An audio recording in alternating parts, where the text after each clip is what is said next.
നമസ്കാരം. ഋഷികളാലും ദേവന്മാരാലും ഭൂലോക കൈലാസം, ഭൂലോക വൈകുണ്ഠം എന്നെല്ലാം പോറ്റിപ്പുകഴ്ത്തുന്നതും പ്രദോഷ ദിവസം ഇവിടം സന്ദർശിച്ചാൽ 3 പ്രാവശ്യം ചിദംബരം ക്ഷേത്രം ദർശിച്ചതിന് തുല്യവും, 8 പ്രാവശ്യം തിരുവണ്ണാമല ദർശിച്ചതിന് തുല്യവും, 16 പ്രാവശ്യം കാശി സന്ദർശിച്ചതിന് തുല്യമെന്നും സ്ഥലപുരാണത്തിൽ പരാമർശിക്കുന്നതും ഭക്തർക്ക് 2 നിമിഷം മാത്രം ദർശനം അനുവദിക്കുന്നതുമായ ഒരു ശിവക്ഷേത്രത്തെക്കുറിച്ച് മനസ്സിലാക്കാം. ക്ഷേത്രം അരുൾമികു അംബുജാക്ഷി ഉടനുടെ വാമനപുരീശ്വരർ തിരുക്കോവിൽ. ഈ ക്ഷേത്രം തമിഴ്നാട്ടിൽ കടലൂർ ജില്ലയിൽ കടലൂരിൽ നിന്ന് പാലൂർ ബൺറുട്ടി റോട്ടിൽ തിരുമാണിക്കുഴി എന്ന ഗ്രാമത്തിലാണ് സ്ഥിതി ചെയ്യുന്നത്. ഇവിടെ ഭഗവാൻ ശ്രീപരമേശ്വരൻ, വാമനപുരീശ്വരർ, ഉദവിനായകർ, മാണിക്യവരദർ എന്നീ നാമങ്ങളിലും ശ്രീ പാർവതി, അംബുജാക്ഷി, ഉദവിനായകി, മാണിക്യവല്ലി എന്നീ നാമങ്ങളിലും അരുൾ ചൊരിയുന്നു. പ്രധാനമായും സന്താനഭാഗ്യമരുളുന്ന ക്ഷേത്രമാണിത്. ദൃഷ്ടിദോഷം മാറാൻ തേങ്ങ ഉടച്ച് പ്രാർത്ഥിക്കുന്ന പരിഹാരമുറയും ഇവിടെയുണ്ട്. ഭാരതത്തിലെ 1008 ശിവക്ഷേത്രങ്ങളിൽ ആദ്യത്തേതും നടുനാട്ടു ശിവസ്ഥലങ്ങളിൽ 17ാമത്തേതും പ്രശസ്ത ശിവഭക്തരായ 63 നായന്മാരുടെ കവിതാ സമാഹാരമായ ദേവാരംപാടിൽ ഉൾപ്പെട്ടിട്ടുള്ള 274 ശിവക്ഷേത്രങ്ങളിൽ 228ാമത്തേതുമാണ് ഈ ക്ഷേത്രം.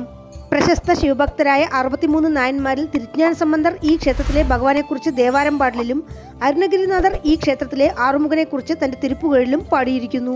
ഇന്ദ്രലോകം, വാമനപുരി, ഭീമസംഗമ ക്ഷേത്രം എന്നെല്ലാം പുരാണങ്ങളിൽ നാമമുള്ള ഈ പ്രദേശത്ത് മഹാലക്ഷ്മി തപസ് ചെയ്ത നദിയായ കെടിലമും ശ്വേതനദിയായ സരസ്വതിയും സംഗമിക്കുന്നു. മാർക്കണ്ഡേയ മഹർഷി ഇവിടം സന്ദർശിച്ചതായും ഐതിഹ്യമുണ്ട്. സൂര്യഭഗവാൻ ഇവിടെ ശിവഭഗവാനെ പൂജിച്ച് നിർമ്മിച്ചതാണ് ഈ ക്ഷേത്രം എന്നാണ് ഐതിഹ്യം. അതിനാൽ തന്നെ ഈ ക്ഷേത്രത്തിലുള്ള സന്നിധികളുടെ വിമാനങ്ങൾക്കെല്ലാം തന്നെ ആദിത്യ വിമാനം എന്നാണ് നാമം. പിന്നീട് ത്രിശങ്കു മഹാരാജാവും ഹരിശ്ചന്ദ്ര രാജാവും ക്ഷേത്രം പുനർനിർമ്മാണം ചെയ്തതായി പറയപ്പെടുന്നു. ലങ്കാധിപതി രാവണനെ വധിച്ചതിനാൽ ഏർപ്പെട്ട ബ്രഹ്മഹത്യാദോഷം മാറാൻ ശ്രീരാമൻ രാമേശ്വരത്ത് ശിവലിംഗം പ്രതിഷ്ഠിച്ച് പൂജിച്ചതുപോലെ വാമനമൂർത്തി ശിവഭഗവാനെ പൂജിച്ച ക്ഷേത്രമാണിത്. അതിനാൽ ഈ ക്ഷേത്രത്തിലെ ഭഗവാൻ വാമനപുരീശ്വരരായി. അത്രി എന്ന വ്യാപാരിയെ കള്ളന്മാരുടെ പിടിയിൽ നിന്നും ഭഗവാൻ രക്ഷിച്ചതിനാൽ ഈ പ്രദേശം ഉദവി എന്നും ഭഗവാനും ദേവിയും ഉദവിനായകർ, ഉദവിനായകി എന്നുമായി മാറി. തമിഴിൽ ഉദവി എന്നാൽ സഹായം എന്നാണ് അർത്ഥം. തിരുവണ്ണാമലയിൽ കാർത്തിക ദീപം തെളിയിക്കുന്നത് പോലെ രോഹിണി നക്ഷത്രത്തിൽ ദീപം തെളിയിക്കുന്ന ഒരു മല ക്ഷേത്രത്തിന് എതിർവശത്തുണ്ട്. ഈ മലയിൽ ദീപം തെളിയുമ്പോൾ ശ്രീപരമേശ്വരൻ തൃക്കൺ തുറന്നതുപോലെ തോന്നിക്കും. ഈ മലയ്ക്ക് ജ്യോതിഗിരി, പുഷ്പഗിരി, രത്നഗിരി, ഔഷധഗിരി എന്നെല്ലാം നാമമുണ്ട്. ബ്രിട്ടീഷുകാരുടെ ഭരണകാലത്ത് ഈ മല കേപ്പർ മല എന്നറിയപ്പെട്ടിരുന്നു. മലയുടെ അടിവാരത്തിൽ അഗസ്ത്യ മഹർഷി പൂജിച്ച ശിവലിംഗം ഭക്തർക്ക് ദർശിക്കാം. പൗർണമി ദിവസങ്ങളിലുള്ള ഗിരിവലവും വളരെ പ്രസിദ്ധിയാർജിച്ചതാണ്. ഈ ക്ഷേത്രത്തെക്കുറിച്ചുള്ള ഐതിഹ്യങ്ങൾ ഇങ്ങനെയാണ്. ദേവേന്ദ്രന്റെ മാതാവ് അതിഥി ഈ ക്ഷേത്രത്തിൽ ശിവപൂജ ചെയ്യുമ്പോൾ നെയ്യ് ഉറഞ്ഞു പോയതിനാൽ ദീപം അണയാൻ തുടങ്ങി. വിശപ്പിനാൽ നെയ്യ് ഭക്ഷിക്കാനെത്തിയ ഒരു എലിയുടെ മൂക്ക് തട്ടി ദീപം പ്രകാശിച്ചു. അറിയാതെ ആണെങ്കിലും എലി ചെയ്ത നല്ല കാര്യത്താൽ അടുത്ത ജന്മത്തിൽ ഭൂലോകം ഭരിക്കുന്ന ചക്രവർത്തിയായി തീരും എന്ന് ശിവഭഗവാൻ എലിയെ അനുഗ്രഹിച്ചു. ആ എലിയാണ് അസുരകുലത്തിലെ പ്രഹ്ലാദന്റെ പൗത്രനായ മഹാബലി ചക്രവർത്തി. പ്രജാതൽപരനായിരുന്നെങ്കിലും പ്രശംസനീയമായ ഭരണം കാഴ്ചവെച്ചതിൽ മഹാബലി ചക്രവർത്തിക്ക് ഒരൽപ്പം അഹങ്കാരമുണ്ടായിരുന്നു.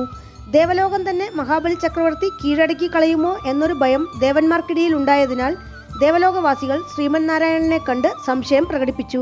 ശ്രീമന്നാരായണൻ വാമനമൂർത്തിയായി അവതരിച്ച് മഹാബലി ചക്രവർത്തിയോട് 3 അടി മണ്ണ് ദാനം ചോദിച്ച് 2 അടിയിൽ ഭൂമിയും സ്വർഗവും പാതാളവും അളന്ന് 3ാമത്തെ അടി മഹാബലി ചക്രവർത്തിയുടെ ശിരസിൽ വെച്ച് പാതാളത്തിലേക്ക് ചവിട്ടിത്താഴ്ത്തിയെന്നാണ് പുരാണങ്ങൾ. ഈ ഐതിഹ്യം ഉലകളന്തപ്പെരുമാൾ ക്ഷേത്രത്തിൽ വിശദമായി പ്രതിപാദിച്ചിട്ടുണ്ട്. ഈ സംഭവത്തിൽ ദോഷമേർപ്പെട്ട വാമനമൂർത്തി ദോഷം മാറാൻ ഇവിടെ ശിവഭഗവാനെ പൂജിക്കാനെത്തി. വാമനമൂർത്തിക്ക് കുറിയ രൂപമായിരുന്നതിനാൽ ശിവഭഗവാന്റെ തിരുമുഖം കാണാൻ സാധിച്ചിരുന്നില്ല. അന്നേരം ശിവഭഗവാൻ തന്റെ രൂപം ചെറുതാക്കിക്കൊണ്ട് വാമനമൂർത്തിക്ക് പൂജിക്കാൻ പാകത്തിൽ ഒരു കുഴിക്കുള്ളിൽ പ്രത്യക്ഷപ്പെട്ടു. മാണി എന്നാൽ തമിഴിൽ ബ്രഹ്മചാരി എന്നാണ് അർത്ഥം. ബ്രഹ്മചാരിയായ വാമനമൂർത്തി കുഴിക്കുള്ളിലെ ഭഗവാനെ പൂജിച്ചതിനാൽ മാണിക്കുഴി എന്ന ഈ പ്രദേശത്തിനും മാണിക്യവരദർ എന്ന് ശിവഭഗവാനും നാമം ലഭിച്ചു. തന്റെ പൂജയ്ക്ക് തടസ്സം വരരുതെന്ന് അഭ്യർത്ഥിച്ച വാമനമൂർത്തിക്കായി 11 രുദ്രന്മാരിൽ ഒരാളായ ഭീമരുദ്രനെ ശിവഭഗവാൻ വരുത്തി തിരശീല രൂപത്തിൽ സന്നിധിക്ക് കാവൽ നിർത്തി. ഭഗവാനും ദേവിയും സന്നിധിക്കുള്ളിൽ ചേർന്നിരിക്കുന്നതിനാലും അവർക്ക് കാവലായി ഭീമരുദ്രൻ നിൽക്കുന്നു എന്നും വിശ്വാസമുണ്ട്. ഭഗവാനെ പൂജിച്ച് വാമനമൂർത്തി പാപവിമോചനം കൈവരിച്ചു എന്നാണ് ഐതിഹ്യം. ഏകദേശം 1400 വർഷത്തോളം പഴക്കം തോന്നിക്കുന്നതും 2 ഏക്കർ വിസ്തീർണമുള്ളതും കിഴക്ക് ദർശനമായ 5 നില രാജഗോപുരത്തോടും 3 പ്രകാരങ്ങളോടും കൂടിയ വാമനപുരീശ്വര ക്ഷേത്രം ചോഴ രാജാക്കന്മാരും പിന്നീട് പാണ്ഡ്യരും വിജയനഗര സാമ്രാജ്യ അധിപതികളും പുനർനിർമ്മാണം ചെയ്തിട്ടുണ്ട്. 4 യുഗങ്ങളിലായി നിലനിൽക്കുന്ന കൊന്നമരമാണ് ഈ ക്ഷേത്രത്തിലുള്ളതെന്നാണ് പറയുന്നത്. കുലോത്തുംഗ ചോഴൻ, വിക്രമചോഴൻ, കുലോത്തുംഗ ചോഴൻ രണ്ടാമൻ, കുലോത്തുംഗ ചോഴൻ മൂന്നാമൻ, പാണ്ഡ്യരാജാക്കന്മാരിൽ വിക്രമപാണ്ഡ്യൻ, വിജയനഗര സാമ്രാജ്യ അധിപതികളിൽ പ്രതാപദേവ മഹാരായർ എന്നിവരുടെ കാലത്തെ ക്ഷേത്രത്തിൽ നിന്നും കണ്ടെടുത്ത ശിലാലിഖിതങ്ങളിൽ തിരുമാണിക്കുഴി മഹാദേവർ, തിരുമാണിക്കുഴി ആളുടയാർ, തിരുമാണിക്കുഴി ഉടയ നായനാർ എന്നിങ്ങനെയാണ് ശിവഭഗവാനെ പരാമർശിച്ചിരിക്കുന്നത്. സ്ഥലനാമമാകട്ടെ ഉദവി തിരുമാണിക്കുഴി എന്നും. തിരുജ്ഞാന സമ്പന്നരുടെ പതികത്തിലും ഈ പ്രദേശം ഉദവി മാണിക്കുഴി എന്നാണ് കുറിച്ചിരിക്കുന്നത്. കിഴക്ക് ഗോപുരം വഴി അകത്ത് പ്രവേശിച്ചാൽ കൊടിമരം, ബലിപീഠം, നന്ദിഭഗവാൻ. തെക്ക് ഭാഗത്തുള്ള പുറത്തെ പ്രകാരത്തിൽ തെക്ക് പടിഞ്ഞാറ് മൂലയിൽ വിനായകർ സന്നിധിയും വടക്ക് പ്രകാരത്തിൽ വടക്ക് പടിഞ്ഞാറ് മൂലയിൽ സുബ്രഹ്മണ്യ സന്നിധിയും. പ്രകാരത്തിൽ ആറുമുഖൻ 12 കരങ്ങളോടെ മയിൽമേലെ അമർന്ന് വടക്ക് ദർശനമായി വള്ളിദേവ്യാനി സമേതനായി അരുൾ ചൊരിയുന്നു. ഇവിടെയുള്ള ദക്ഷിണാമൂർത്തിയെ നാഗദൈവങ്ങൾ പൂജിച്ചതായാണ് ഐതിഹ്യം. കാലിനടിയിൽ എരുമയുടെ ശിരസില്ലാതെ ഗദായുധത്തോടെയാണ് ദുർഗാ ഭഗവതി. മറ്റു ക്ഷേത്രങ്ങളിൽ നിന്നും വ്യത്യാസമായി വിനായകർക്ക് എതിരിലല്ലാതെ അടുത്തിരിക്കുകയാണ് മൂഷികവാഹനം. കരുവറയ്ക്ക് മുന്നിലെ മണ്ഡപത്തിൽ 4 തൂണുകൾ വേദങ്ങളാണ്.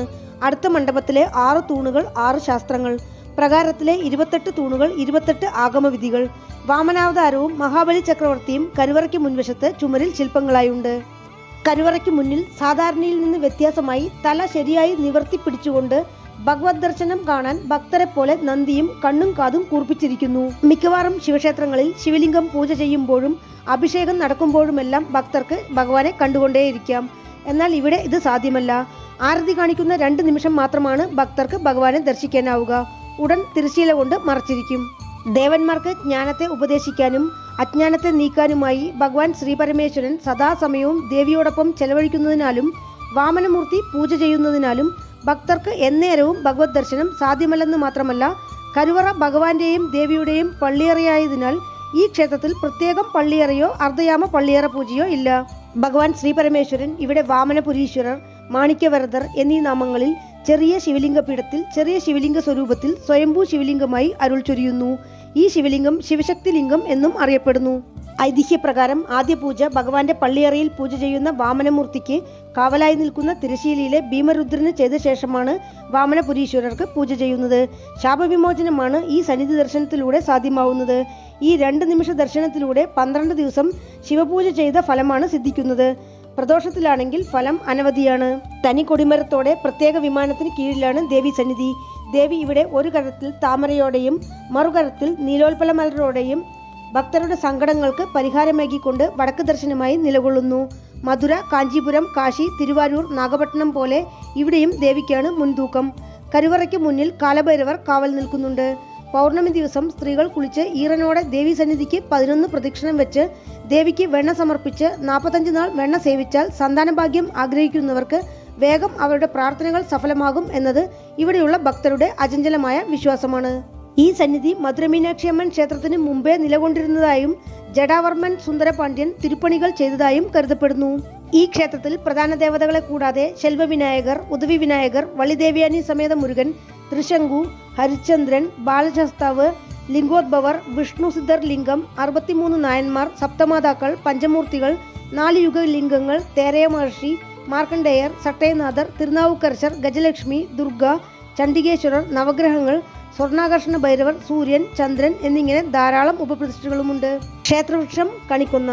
ക്ഷേത്രതീർത്ഥം കെടിലതീർത്ഥം, ശ്വേതതീർത്ഥം. ആഗമവിധി പ്രകാരമുള്ള 3 കാല പൂജകളാണ് ക്ഷേത്രത്തിൽ അനുഷ്ഠിക്കുന്നത്.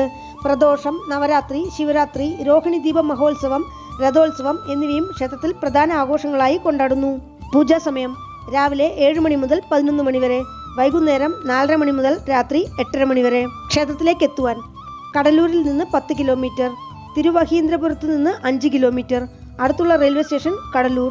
വീണ്ടും അടുത്ത വീഡിയോയിൽ കാണാം. നന്ദി.